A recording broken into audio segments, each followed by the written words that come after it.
Hello friends, एक बार फिर से आप सभी का हमारे चैनल पर स्वागत है। तो अब हम यहाँ पे करेंगे टीचिंग एप्टीट्यूड का आंसर की। इससे पहले हमने इंग्लिश, हिंदी और जीके जीएस सॉल्व कर लिया। अगर आपने वो वाला वीडियो नहीं देखा है तो देख लीजिएगा, लिंक आपको डिस्क्रिप्शन में मिल जाएगा।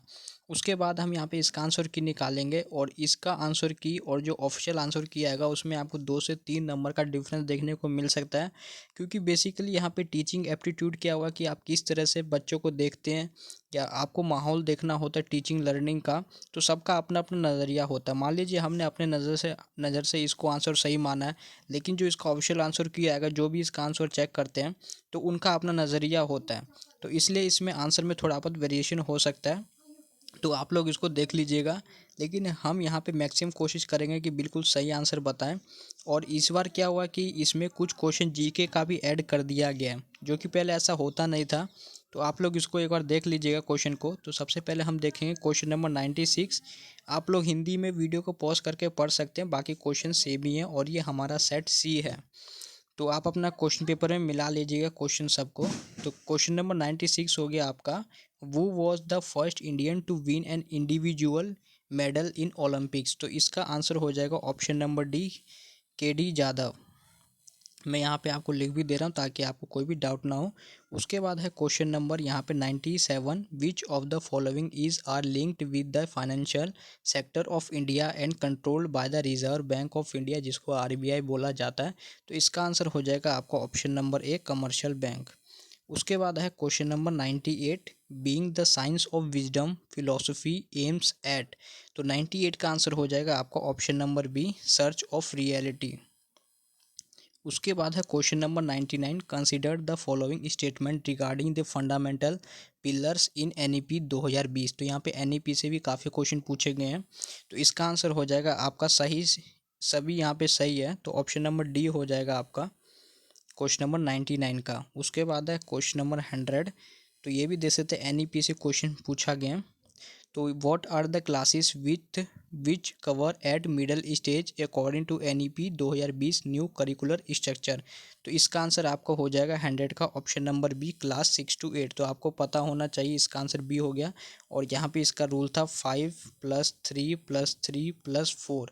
तो इसमें आपका क्लास 1 and 2 था, और बाकी 3 ईयर्स जो आपका पहले आप पढ़ते हैं एलकेजी यूकेजी सब, उसके बाद क्लास 3, 4, 5, 6, 7, 8 और 9, 10, 11, 12।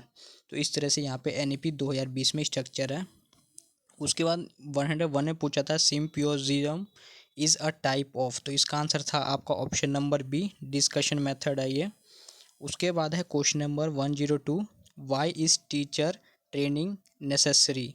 तो क्यों नेसेसरी होता है, यहाँ पे option number D, all of the above के साथ हम यहाँ पे जाएंगे। उसके बाद है question number 103, the four main divisions of philosophy are metaphysics, epistemology, axiology and.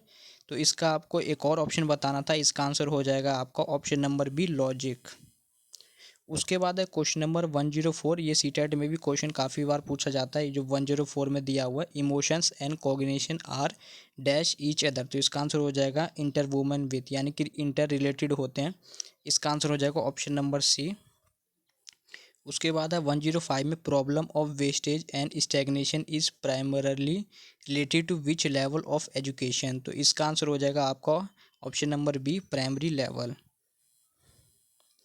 उसके बाद है आपका question number 106, dash means something that can be use to help action and M.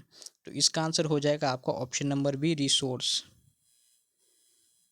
उसके बाद है 107, rule of law is important because. तो इसका answer हो जाएगा ऑप्शन नंबर डी, और ऑल ऑफ द अबव, यानी कि अबव ऑल। उसके बाद है नेक्स्ट क्वेश्चन 108 में, in a classroom an effective listener.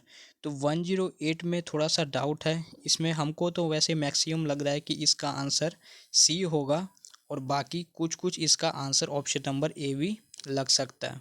तो इसका आंसर जो है आप लोग रखिएगा, हमारी तरफ से तो इसका आंसर सी है, लेकिन हमको इसमें ए और सी में डाउट है। लेकिन मैक्सिमम इसका आंसर हमको सी लग रहा है, बाकी आप लोग कमेंट में लिख के बताइएगा। उसके बाद है 109 का, तो इसका आंसर यहाँ पे सी हो जाएगा, pragmatism, utility and change are the basic principle of pragmatism. इसका आंसर हो जाएगा ऑप्शन नंबर सी। उसके बाद है 110 का to bring harmony among all the elements of programmes लिखा हुआ है यहाँ पे। तो 110 का आंसर हो जाएगा आपका ऑप्शन नंबर ए, कोऑर्डिनेशन। उसके बाद है 111 में विच of the following is the nature of curriculum. तो इसका नेचर आपको पता ही है, क्रिएटिव होना चाहिए। तो ऑप्शन नंबर यहाँ पे बी हो गया, लेकिन इसका ऑप्शन नंबर डी भी हो सकता था, लेकिन यहाँ पे एक थोड़ा सा गलत कर दिया क्वेश्चन पेपर में हमारे अनुसार, क्योंकि यहाँ पे ऑप्शन नंबर सी भी सही था, कंजर्वेटिव। लेकिन यहाँ पे हिंदी में नेगेटिव वर्ड हो गया रूढ़िवादी, जिसको इंग्लिश में यहाँ पे स्टीरियोटिपिकल बोलते हैं, या स्टीरियोटाइप भी बोल सकते हैं, रूढ़िवादिता जो बहुत पहले से चली आ रही। लेकिन यहाँ पे पॉजिटिव वर्ड लिखा हुआ कंजर्वेटिव, इसको संरक्षण भी लिख सकते थे हिंदी में। इस वजह से इस क्वेश्चन में काफ़ी ज़्यादा स्टूडेंट गलत कर सकते हैं। तो अगर यहाँ पे कंजर्वेटिव इंग्लिश के अकॉर्डिंग तो इसमें ऑप्शन नंबर डी होना चाहिए, और हिंदी के अकॉर्डिंग इसमें रचनात्मक होना चाहिए। तो आप लोग देख लीजिएगा, इसमें हम भी थोड़ा सा कन्फ्यूज़ है। तो इसका आंसर वैसे बी होना चाहिए, आप लोग इसको एक बार देख लीजिएगा अपने अनुसार। उसके बाद है 112, तो इसका आंसर यहाँ पे क्वेश्चन था करिकुलम इज़, तो क्या होता है कोर्स सिलेबस को करिकुलर एक्टिविटीज़। तो यहाँ पे करिकुलम क्या होता है, बेसिकली एक सिलेबस होता है, ऑप्शन नंबर बी।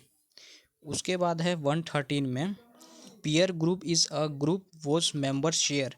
तो 113 का हो जाएगा आपका similar values, option number A. उसके बाद है 114 learning is a natural activity of. तो लिविंग ऑर्गेनिम्स के होते हैं, क्योंकि आपको पता है कि पशु पक्षी भी कुछ ना कुछ सीखते रहते हैं, और नेचुरल एक्टिविटी होता है लर्निंग का। तो ऑप्शन नंबर डी हो जाएगा इसका आंसर।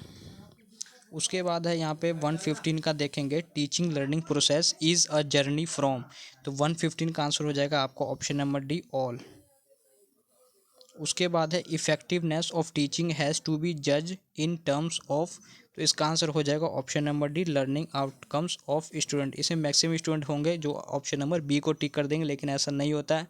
इंटरेस्ट के रुचि को आप बार बार इफेक्टिव नहीं कर सकते, क्योंकि कुछ छात्र छात्राएं ऐसे भी होते हैं जो जानबूझकर गलत यहाँ पे इंटरेस्ट रखते हैं, इस वजह से आप जान सकते हैं। तो इसलिए यहाँ पे ऑप्शन नंबर डी होगा, लर्निंग आउटकम्स ऑफ स्टूडेंट। उसके बाद है 117 लर्निंग में भी। तो यहाँ पे बहुत तरह का हो सकता है, फॉर्मल एंड इनफॉर्मल, क्योंकि आप घर में भी सीखते हैं और स्कूल में भी सीखते हैं।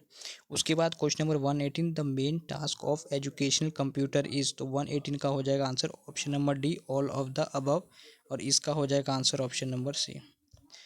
तो इस तरह से आप लोग देख सकते हैं। उसके बाद है question number 119 in which approach of team building leader forms an artificial team where members interact discuss and learn from other member behaviour. तो इसका आंसर हो जाएगा option number A, team roles approach. उसके बाद है लास्ट क्वेश्चन है हमारा, in what sense teacher provide mentor leadership. तो इसका आंसर हो जाएगा option number D, he influences his learner with his own mental attitude knowledge skill and character. तो ये हमने कंप्लीट करा दिया टीचिंग एप्टीट्यूड। 2 से 1 या 2 नंबर का इसमें वेरिएशन आ सकता है ऑफिशियल आंसर की से रिलेटेड, तो आप लोग अपना एक अप्रॉक्सीमेट नंबर पता कर सकते हैं इसमें। बाकी अगर आपको किसी क्वेश्चन में डाउट होता है तो वीडियो में कमेंट जरूर कीजिएगा, और साथ में आपका 25 मार्क्स में से कितना मार्क्स आया है टीचिंग एप्टीट्यूड में कमेंट करके बताइएगा। तो वीडियो को लाइक, चैनल को सब्सक्राइब करना। Thanks for watching this video.